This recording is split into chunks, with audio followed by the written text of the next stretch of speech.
Aurelion Sol, the Star Forger. Cower, worship, marvel. They are all appropriate responses. Aurelion Sol once graced the vast emptiness of the cosmos with celestial wonders of his own devising. Now he is forced to wield his awesome power at the behest of a spacefaring empire that tricked him into servitude. Desiring a return to his star-forging ways, Aurelion Sol will drag the very stars from the sky, if he must, in order to regain his freedom. The appearance of a comet often portends a period of upheaval and unrest. Under the auspice of such fiery harbingers, it is said that new empires rise, old civilizations fall, and even the stars themselves may tumble from the sky. These theories merely scratch the surface of a far more bizarre truth, that the comet's radiance cloaks a cosmic being of unfathomable power. The being now known as Aurelion Sol was already ancient by the time stellar debris first coalesced into worlds. Born in the first breath of creation, he roamed the vast nothingness, seeking to fill a canvas of incalculable breadth with marvels whose twinkling spectra brought him considerable delight and pride. A celestial dragon is an exotic creature, and as such, Aurelion Sol seldom encountered any equals. As more forms of life emerged to fill the universe, a multitude of primitive eyes gazed up and beheld his work with wonder and breathless pondering. Flattered by this audience of countless worlds, he became fascinated by their fledgling civilizations, who crafted amusingly self-centered philosophies on the nature of his stars. Desiring a deeper connection with one of the few races he deemed worthy, the cosmic dragon selected the most ambitious species to grace with his presence. These chosen few sought to unravel the secrets of the universe and had already expanded beyond their home planet. Many verses were composed about the day the Star Forger descended to a tiny world and announced his presence to the Targonians. An immense storm of stars filled the skies and twisted into a massive form as marvelous as it was terrifying. Cosmic wonders swirled and twinkled through the creature's body. New stars shone brightly and constellations rearranged at his whim. Appropriately awed by his illuminant powers, the Targonians titled the dragon Aurelion Sol and presented him with a gift as a token of respect, a splendorous crown of star gems, which he promptly donned. Before long, though, boredom drew Aurelion Sol back to his work in the fertile vastness of space. However, the further from the reach of that tiny world he traveled, the more he felt a grasping at his very essence, pulling him off his path, directing him elsewhere. He could hear voices shouting, commanding, from across the cosmic expanse. The gift he'd received was no gift at all, it seemed. Outraged, he fought these controlling impulses and attempted to break his bonds by force, only to discover that for each attack against his newfound masters, one of his stars vanished forever from the firmament. A powerful magic now yoked Aurelion Sol, forcing him to wield his powers exclusively for Targon's benefit. He battled chitinous beasts that tore at the fabric of the universe. He clashed with other cosmic entities, some of which he had known since the dawn of time. For millennia he fought Targon's wars, crushed any threats to its dominance, and helped it forge a star-spanning empire. All of these tasks were a waste of his sublime talents. After all, it was he who birthed light into the universe. Why must he pander to such lowly beings? As his past glories slowly vanished from the celestial realm for lack of maintenance, Aurelion Sol resigned himself to never again bask in the warmth of a freshly ignited star. Then he felt it. A weakening in his unwilling pact. The voices from the crown grew sporadic, clashing, arguing with each other, while some fell ominously silent. An unknown catastrophe he could not fathom had thrown off the balance of those who bound him. They were scattered and distracted. Hope crept into his heart. Driven by the tantalizing possibility of impending freedom, Aurelion Sol arrives on the world where it all began, Runeterra. It is here the balance will finally tip in his favor, and with it, civilizations across the stars shall bear witness to his rebellion and again play audience to his might. All will learn what fate befalls those who strive to steal for themselves the power of a cosmic dragon.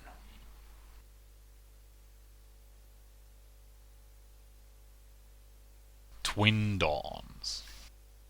This world's familiar sun still hides below the horizon. Crude and unpolished earth unfurls below. Mountains contort into barriers that stretch like fingers across empty scrublands. Palaces, or rather, what pass for palaces, fail to loom over anything but the squattest of hills. The curvature of the planet meets the stars with a serenity and grace few of the dwellers below will ever witness.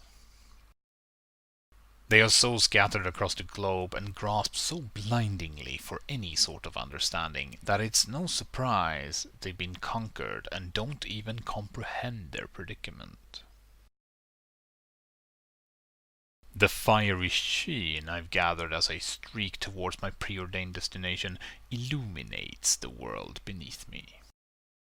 Pockets of warring, fearful, rejoicing life tucks itself into any fertile nook it can find below. Oh, how they gaze and point as I streak over their heads. I've heard the names they call me. Prophet, comet, monster, god, demon. So many names, all missing the mark. In a vast stretch of desert, I feel the twinge of familiar magic emanating from the seat of the premier civilization among these savages. Lo and behold, a massive sun disk is under construction. The poor enslaved laborers beat their heads and rend their clothes in my wake. Their cruel masters see me, a streaking bolt of fire, as a portent of good omen, no doubt. My passing will be etched in their uncouth pictograms upon common stone. An homage to the great comet, the blessing of the sky god gracing their holy works, and so forth. The disk's sole purpose is to funnel the sun's majesty into the most renowned of these fleshy humanoids, transforming them into exactly what this planet needs. More insufferable demigods.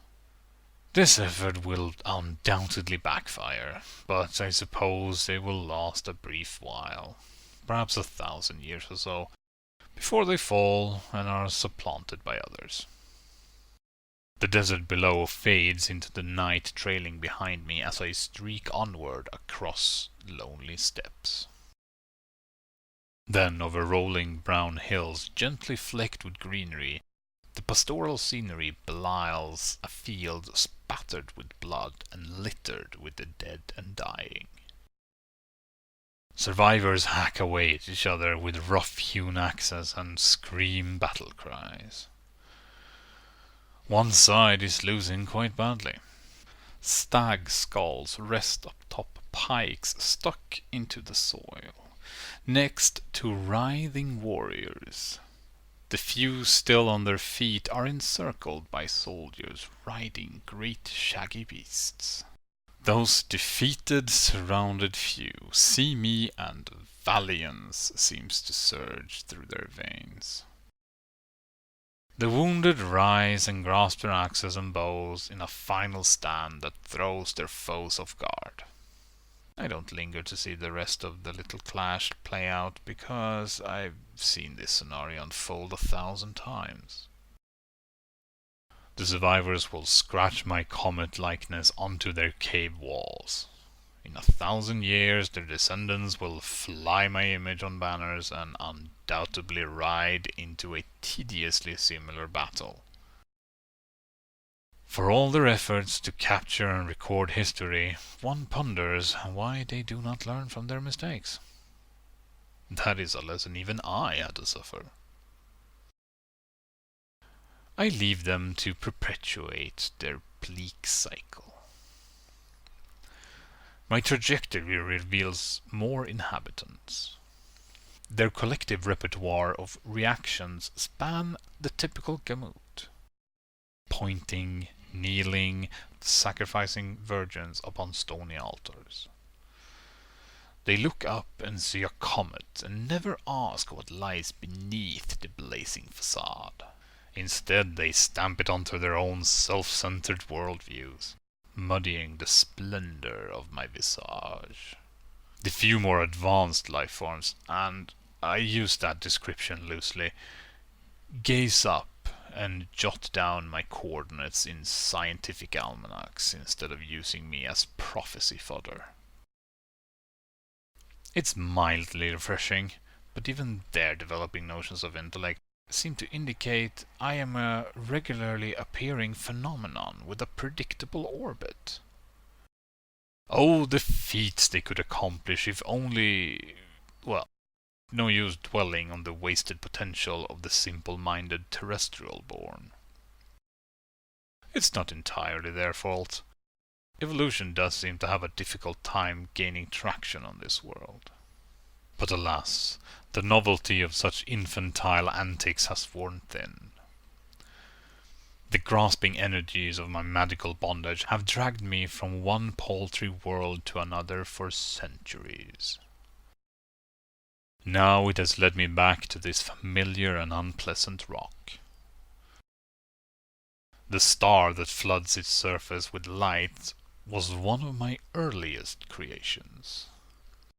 A confluence wrought of love and radiance.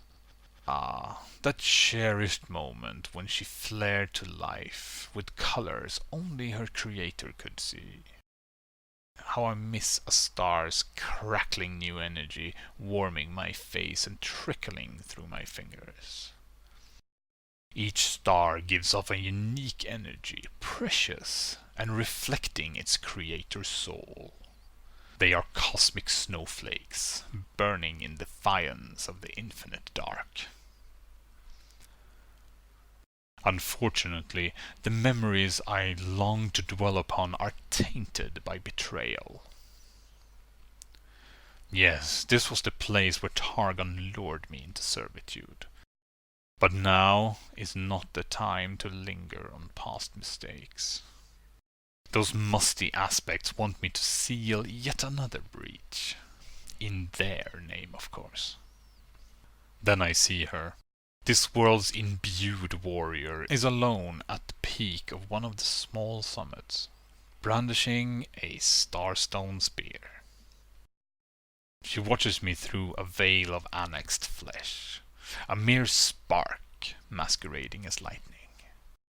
A thick braid of auburn hair is draped over her shoulder, falling over a golden breastplate that covers pale, freckled skin. Her eyes, the only bit of her not shielded by a battle-worn helmet, flash a yarring shade of red. She calls herself Pantheon, the warring fury of Targon incarnate. She's not the first on this world to wear the Pantheon mantle, nor will she be the last. Her glittering cape flaps out behind her as she raises her muscled arm and makes a motion like pulling on a great chain. The tug on my crudely enchanted tether wrenches me off course, toward the mountain upon which she stands. And she's yelling at me. She cries out with a voice that booms inside my head, transmitted through this insufferable star gem coronet. All sounds fade as she invades my mind. "Dragon," she says, as if I am a weak-winged beast of base orange flame, lucky if I can ignite a tree. "Seal their gate," she commands, gesturing to the bottom of a rocky crevasse with her pointy little spear. I don't need to see the violet erosion of reality swirling below. I could smell the festering miasma that poisoned this world before I even arrived. I fix my eyes on Pantheon instead. She expects me to fall in line like a dog on its leash. Today will be different, for I've learned from my mistakes. "Dragon," I purr. "Are you sure commanding me with such a low name is wise?" Pantheon's grip on her spear loosens just enough for her to fumble the weapon for a fraction of a second. She takes a step back, away from me, as if a single stride's distance could protect her from my ire. "Seal their gate," she says again, barking louder as if perhaps the previous command went unheard. Her volume does little to mask the quiver in her voice. She thrusts her spear towards me, as if such a tiny weapon could pierce me. This is the first time I've ever seen an aspect of Targon shaken. She's not used to having to tell me twice. "I will deal with those chittering horrors in due time, dear Pantheon." "Do as you are commanded, dragon," this Pantheon shouts, "or this world is lost." This world was lost the moment Targon surrendered itself to arrogance. I feel Pantheon's seething mingle with confusion as she struggles to grab hold of my immaterial reins. She's only just now sensing what I've come to learn. Targon is distracted and does not sense its magic faintly ebbing from my bombs. Pantheon bellows once more, and this time I cannot resist. The crude enchantment regains sovereignty over my will. I turn my attention towards the source of the breach. Nestled in the basin of the once verdant valley, now strangled with creeping purple miasma, I sense the void-born perversions of life tunneling through the reality's firmament, sending tides of unseen energy coursing through the ether. They shred the veil that separates nothingness and form with their unwelcome passage. They're drawn to me, those multi-eyed carapaced abominations. They seek to devour me, the greatest of their threats. From the reaches of my mind I conjure an image of the solar furnaces I kindled before my fettering, which once ignited the heart of stars. I lance out beams of pure starfire and incinerate wave after wave of those gnashing horrors, driving them backwards into their oblique infinity. Smoldering husks rain from the sky. I am a little surprised they're not wholly disintegrated, but then again, the Voidborn don't know how things work in this universe. A pulsing sickness lingers in the air. From the epicenter of the corruption, I feel a will, hungry and indomitable, and far from the typical mindlessness I'm accustomed to from these void-born aberrations. The pulsating wound on reality yawns and buckles, distorting and warping all it touches. Whatever exists on the other side is laughing. Pantheon shouts another command at me, but I ignore her words. This anomalous fissure in the universe entrances me. This is not the first of its kind I've had to deal with, but this one feels different. And I can't help but admire the marvelously terrifying manipulation of the barriers between realms. Few beings could fathom its complexities, let alone possess the sheer magnitude of power needed to rend the fabric of existence. In my heart I know a wound so exquisite could never be orchestrated by scuttling creatures. No, there must be more behind this intrusion. I shudder at the thought of what kind of entity is capable of inducing such a volatile rift. I don't need Pantheon's barked orders to tell me what to do next. Her array of requests have always been of a rather limited imagination anyway. She wants me to hurl a star at the rift, as if one could simply cauterize such mouldering interdimensional aberrations and be done with it.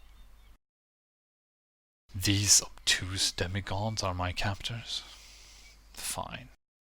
At least they're not too far off in their logic by thinking a few searing cosmic wonders will remedy this problem. I will play the role of the obedient servant just a little while longer. I enjoy what I do next, partly because they'll remember it, partly because it feels good to let a little of the old power loose, but mostly because I wish to remind whatever intelligence that controls this void incursion that nobody laughs at me in my plane of existence. The base elements in the atmosphere rally to my cause, accreting into a plasmic anomaly. The swelling stardust detonates at my unspoken command.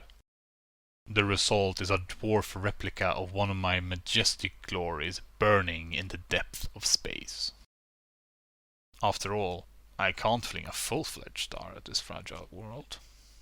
The young star's shimmering brilliance flies from my hands. It's joined by two sisters, always by my side. They careen around me in a radiant ballet, their white-hot cores devouring the gathering clouds of dust and matter I draw toward us. We become a storm of stars, the night sky incarnate, a maddening gyre of starfire. I conjure eddies of searing stardust, exhaling a heat so pure and dense it collapses the aura of this world just the tiniest bit, forever marring the planet's curvature. Coruscating strands of stellar flame pirouettes from the center of the rift. Gravity melts in undulating waves of color most eyes will never be able to witness. My stars warp matter as more fuel coalesces into their cores, causing them to shine brighter, burn hotter. The whole spectacle is breathtaking. A cascading dance of blinding light and searing heat so hot that for a fleeting moment new spectra are birthed into existence. My spine tingles just a little bit at how good it feels. Trees splinter, rivers evaporate. The mountain walls of the valley crumble in smoky avalanches. The tireless laborers erecting their sun disk, the soldiers taking the hill, the stargazers, the worshippers, the terrified, the doomsday prophets, the hopeless, the rising kings, all those who beheld the streaking comet with selfish eyes witnessed the ensuing supernova as an early dawn. Across this pitiful globe, my radiance turns darkest night to blinding day. What fiction will they conjure to explain this phenomenon? Even my Targonian masters have rarely witnessed such a display of my power. Certainly no terrestrial world has ever borne scars as severe as what is left of that once verdant valley. When I am finished, nothing remains. Not even this incarnation of Pantheon. I can't say I'll miss her or her mindless barking. In the glowing aftermath of my carnage, the smoldering once mountains collapse into the molten rubble streams now flowing through the valley. This is the scar I have left upon this world. A surge of damning pain shoots through my body, radiating from that infernal crown I am about to pay. My head snaps up, and my eyes drink the bitter sight of a dying star. My heart's clasp shut, my mind's reel. An overwhelming sense of despair ricochets through my very soul, emanating from a deep, immediate sorrow, like the pulsing realization you've lost something precious and know it's all your fault. Some curious life form I met long ago asked me how it was possible for me to remember every star I've created. If only they could feel what it was like to create a single star, they would understand the sheer irrelevance of that question. That's how I know when even one of my darlings wink out of existence, ejecting jets of energy, and with it, the very substance of my own spirit. I see her death knell in the heavens above. She shines brightly one last time in a pyroclasm that momentarily drowns her brothers and sisters. My heart shatters as the heavens are diminished in brutal retribution for turning my power on one of Targon's own. A son is the price of a single pantheon. This is the cost of my unfettered wrath. This is the kind of boorish sorcery I must deal with.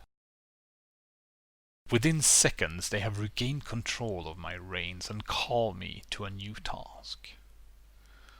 On no other world have I exhibited such a display of freedom, no matter how fleeting it was. What's more is that I have learned from their mistakes.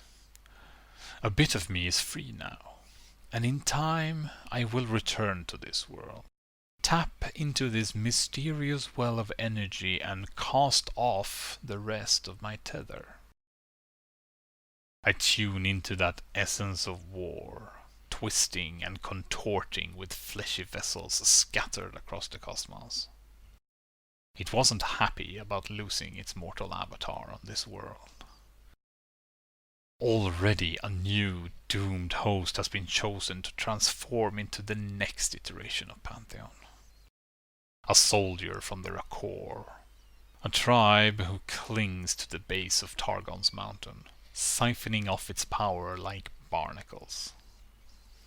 One day I shall meet this new incarnation of Pantheon. Perhaps he will learn to find a new weapon and abandon that ludicrous spear. I sense Pantheon's celestial kin, scattered across the cosmos. In a single instance, all their attention is focused on this world, where one of their earthly aspects were vaporized by their own weapon. Their confusion is mingled with a growing desperation as they contend with each other to regain the control over me. How I wish I could see their faces. As I launch myself from the gravity of this world, this Runeterra, I sense an emotion I have never felt from Targon before. Fear.